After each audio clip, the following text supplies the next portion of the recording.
In the deep winter of 867, the air of Scandinavia was thick with more than just frost. It was thick with a theology of iron. To the Northmen, life was not a gift to be preserved, but a currency to be spent. They didn't pray for comfort. They prayed for an ending so violent and so sacred that the Valkyries would be forced to take notice. In their world, dying in a warm bed was the only true failure, a one-way ticket to the gray silence of hell. This wasn't just a culture of war, it was a race for an immortality that could only be bought with blood. They believed that the All-Father, Odin, watched every blade. Every scar was a prayer. Every scream of a dying enemy was a song for the gods. Before they ever stepped on a ship, they were already dead in their minds. And a man who has already died once is the most dangerous man on earth. When the Great Heathen Army landed on the shores of England, they didn't come for gold alone. They came to collect a debt of blood for their fallen king, Ragnar Lothbrok. Led by his sons, men like Ivar the Boneless, whose bones were said to be as cold as the sea, they moved across the Saxon land like a slow, crushing fog. They didn't just want to take the land, they wanted to prove that their gods, the gods of the wind and the axe, were hungrier and more real than the god of the stone cross. To the Saxons, this was the apocalypse. They heard the war horns and believed the demons of the pit had been unleashed. The theology of Valhalla had arrived, to reshape the map of the world through the rhythm of the shield wall and the smoke of burning monasteries. King Aella of Northumbria believed his high stone walls and his ironclad faith would protect him. He was a man of the church, a man of law. He viewed the Vikings as mere barbarians who could be paid off with silver or scared away with a large enough army. He did not realize that to the Vikings, his entire kingdom was not a nation to be governed, but a giant altar prepared for a ritual. When the king was finally captured in the mud of the battlefield, he expected a quick execution, perhaps a sword to the neck or a rope to the gallows. He had no way of knowing that his death was meant to be a message to the heavens. He was about to become the centerpiece of the most terrifying theological performance in human history. The winged terror hack. This was the ultimate psychological weapon. The Vikings didn't just want the king dead, they wanted to transform him into a living ghost. The ritual was precise.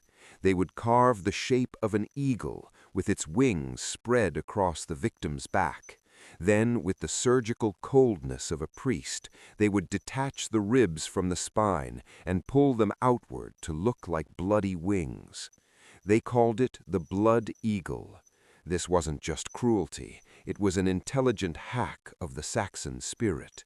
They made the English people believe their conquerors were not human, but supernatural entities with the power to bridge the gap between the mud of earth and the fire of the gods.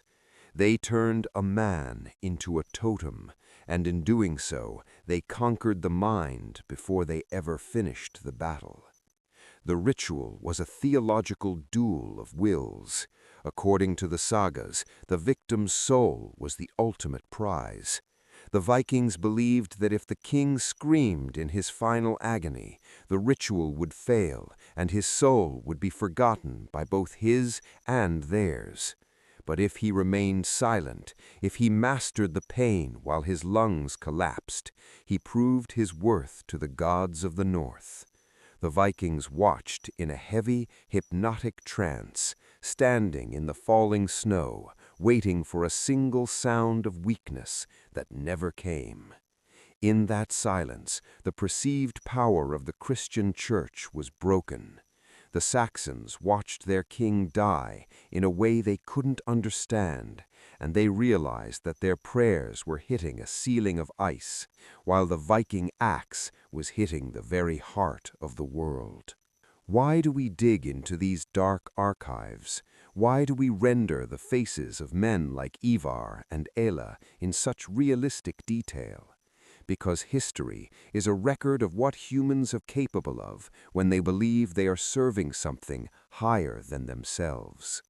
Today, these sacred stories, the dark, the beautiful, and the terrifying, are being buried under the dust of modern noise.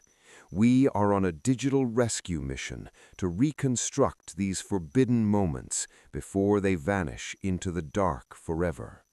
Every render you see, every frame of film grain is a step closer to remembering who we were before we forgot the gods.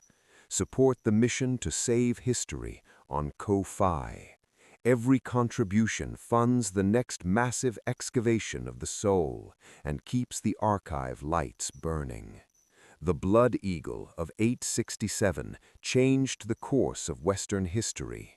It broke the spirit of the old Saxon kingdoms and paved the way for the Danelaw, a new era where Viking law and Norse blood would mix with the soil of England.